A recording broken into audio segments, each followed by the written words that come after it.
Greetings, Star Wars toy fans. This is Jim, and welcome to my channel. Well, this is the first in a long series of what I call the heroes of Return of the Jedi. And as you can see pictured in front of you, this is entirely based on Han Solo. There will be some future videos of Luke Skywalker, Princess Leia, Lando, and Chewbacca. What I have been doing for the last several years is comparing the vintage Kenner line to that of what I have in my collection from Hasbro. And my collection is very small compared to Hasbro's output. But nevertheless, it seems like my fans tend to enjoy these videos. And so we're kind of coming to a close here with what Kenner produced in that original Star Wars line. Let's go ahead and take a look at Han Solo in the trench coat. Now, this is from 1984, and there were two different versions of this. I just only own one variation. This variation has a plain lapel, and the other variation happens to have a camouflage lapel. And it's made of a nice kind of vinyl, well, not vinyl, but polyester cloak that's got some fuzziness on the inside here, almost kind of like a velour, if you will. But he has 5 points of articulation. Just like all the other ones, so his head turns, and this one turns rather stiffly. The arms move up and down, as do the legs. And because he has a cloth cape, he can fully sit, unlike the vinyl ones that Hasbro has been producing. He has just what I call the regular Han Solo blaster that's black, and he holds that really, really well. Now, Hasbro has produced a number of these Han Solos in the trench coat. This is from the Power of the Force 2, and this came out in 1997. And there are two versions of this as well. One with blue pants that initially came out, and that's kind of a carryover from the 1995-96 release of the Han Solo. And then the more accurate, movie accurate, that is, brown pants. I only have this version of it, so this is the earlier version. I don't think either one is worth one more than the other because they produce these in such large volumes.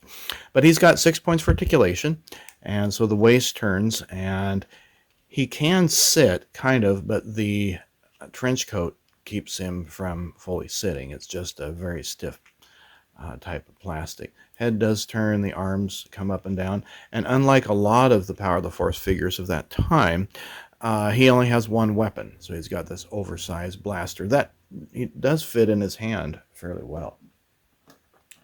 Now, right directly behind him, we happen to have an unusual figure, and I don't know if this is one that Hasbro decided to produce based on a theory. I'm not really sure on that. But that happens to be the 2004 release of the Endor Strike. Now, according to the back of the card, Han commandeered a scout walker in order to get into the Endor shield bunker. We never actually saw that in the movie.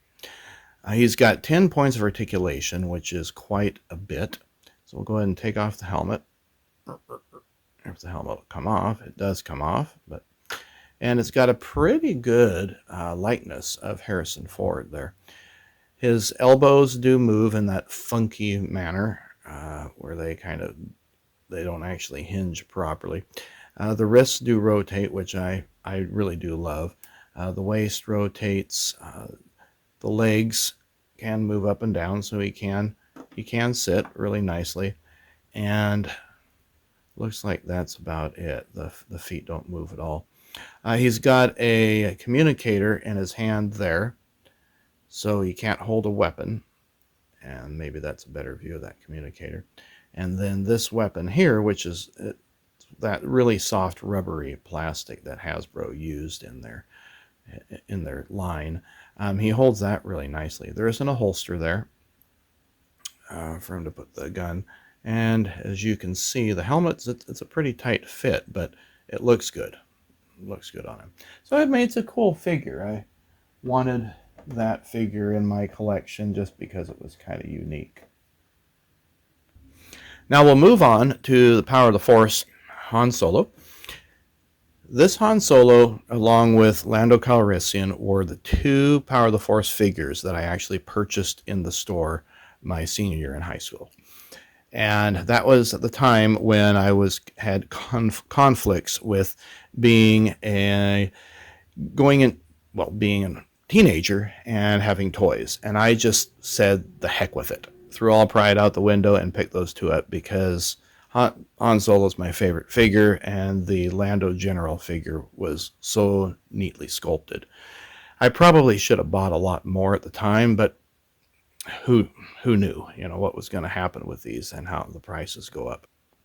The one complaint about this figure that I've read on sites is that he has that real thick neck, almost like a football player type of neck, professional football player. And yeah, I can see why there'd be some complaints there.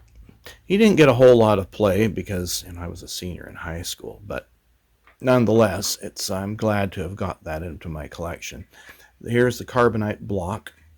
I keep this in a separate place because it won't fit in the figure case, and he fits, really nicely in there.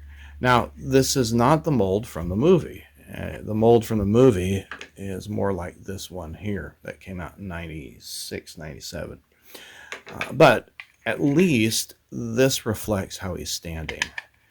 And it's really nicely done. There's no stickers or anything on the side there for the carbonite block. And it's considerably larger than the one that Kenner produced that went to the Slave One. So this thing wouldn't fit into the back door of the Slave One very easily.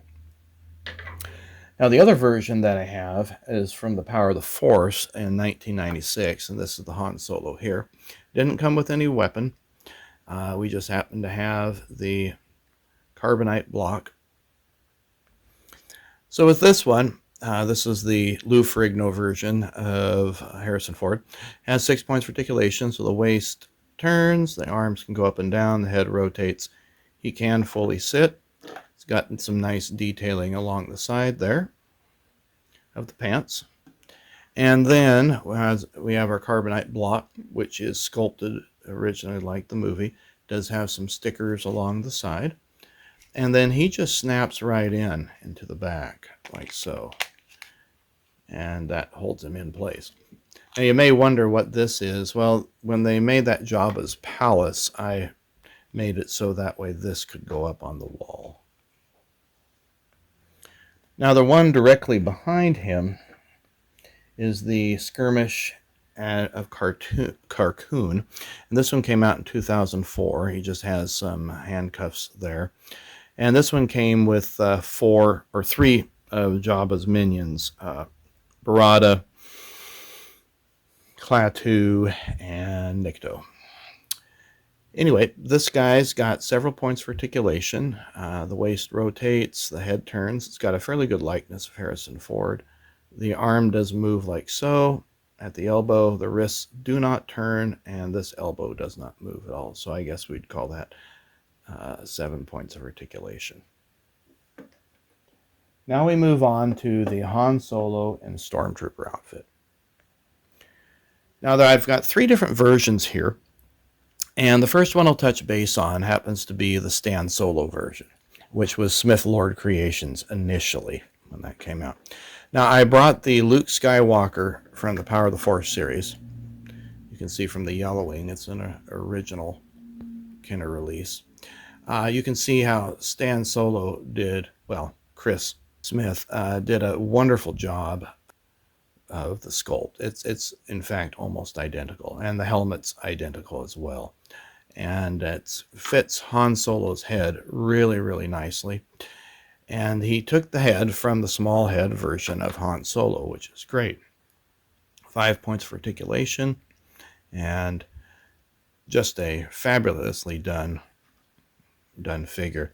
Now, my one complaint is that he doesn't hold the gun very well. In fact, he doesn't hold it at all, and that's why you saw that just sitting there earlier.